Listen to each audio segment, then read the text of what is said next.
তারা আসলে অপেক্ষা করছেন।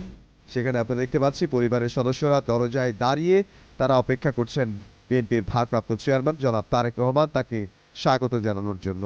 এই বাসাতেই গুলশান অ্যাভিনিউর 196 নম্বর বাসা। এই বাসাতেই তিনি আসলে অবস্থান করবেন।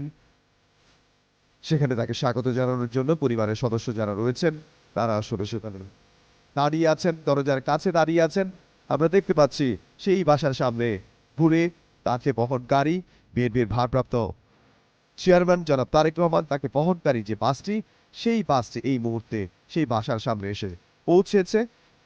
সেই বাসার সামনে এসে পৌঁছেছে এবং তিনি এখন সেই বাস থেকে নামবেন।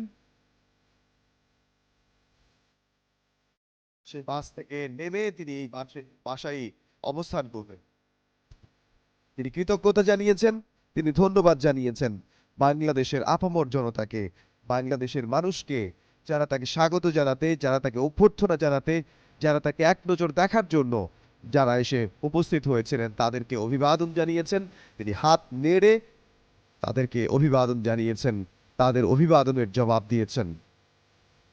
দেশের মানুষের জন্য যে টান, এই দেশের মানুষের জন্য টানটা আসলে খুব কম রাজনীতিবিদদের মধ্যে দেখা যায়।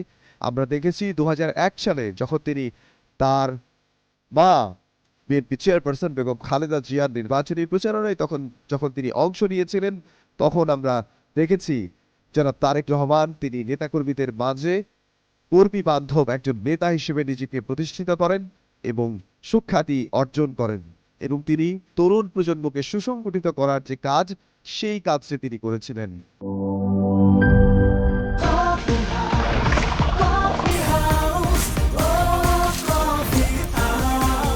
কফি হাউস, প্রতি চুমুকে আড্ডা জমে।